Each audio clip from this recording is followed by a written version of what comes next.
இந்த அக்ரெசிவா பார்த்ததுக்கு அப்புறம் நேத்து நீயானா அப்படி பேசுனது அப்படிங்கிற மாதிரி தான் இருந்துச்சு. அதாவது மக்களே என்ன கதை அப்படின்னு கேட்டீங்கன்னா, பல தடைகளை தாண்டி கருப்பு படம் இன்னைக்கு சக்சஸ்ஃபுல்லா ரிலீஸ் ஆயிருச்சு. ரிலீஸ் ஆனது மட்டும் இல்லாம ஃபேன்ஸ் எல்லாம் அந்த படத்தை செலிப்ரேட் பண்றதை பார்த்துட்டு ஆர்ஜேபி இந்த மாதிரி ஒரு அக்ரெசிவா காட்டிட்டாரு. அதான் படம் ரிலீஸ் ஆயிருச்சு. படம் எப்படி இருக்கு அப்படின்னு கேட்டீங்கன்னா, பக்காவான கமர்ஷியல் குக்கிங். ஃபேன்ஸ் மட்டும் இல்லாம ஃபேமிலி ஆடியன்ஸ் என்ஜாய் பண்ற மாதிரி தான் வந்திருக்குது இந்த மூவி.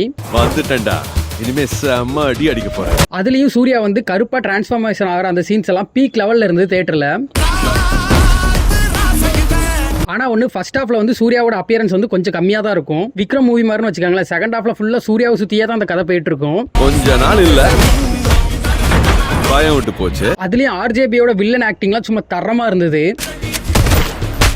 அது போக அங்கங்க தளபதியோட ரெஃபரன்ஸும் சூர்யாவோட பழைய சாங்ஸையும் போட்டு மிக்ஸ் பண்ணி வச்சிருக்காங்க.